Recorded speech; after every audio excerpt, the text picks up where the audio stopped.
Hello mga kabudang, another day, another vlog naman po tayo. O diba ang dami kong ganap sa buhay? Busy na kami sa school, tapos tinulungan ko po si mama maglinis ng kwarto. Dahil kakabalik lang po namin dito sa Manila, kaya nag-general cleaning po kami. Kaya eto po, naglalampaso po ako. Ang sarap nga po pala sa feeling kapag nakakapaglinis po ako. Nawawala po ang stress ko.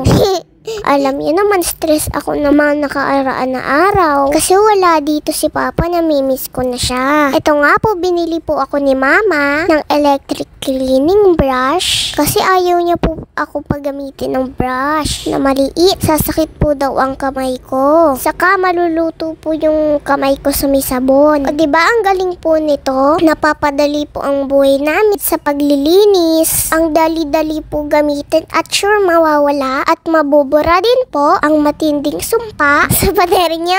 Mukhang bagong pintura na po ulit siya. Yay! Nilininis ko po yung pader kasi dito po namin ilalagay yung bed namin. Kasi ayaw po ni Mama madikit yung unan sa mga dumi sa pader. Sunod ko nga po binacuum yung bed namin para maalis po yung kung ano mang tai-tai dito.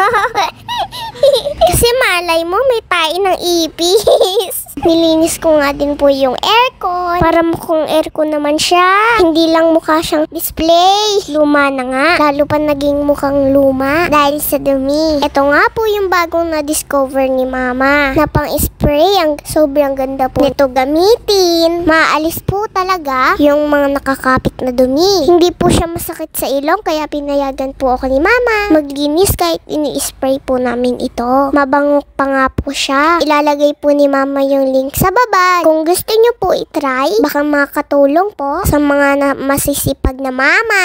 Marami po ito. Merong all-purpose cleaner, merong bathroom cleaner, meron din pong floor cleaner na sobrang bango ang fresh ng amoy. Hanggang dito na lang po. I will see you in my next video. Bye! Love you po guys.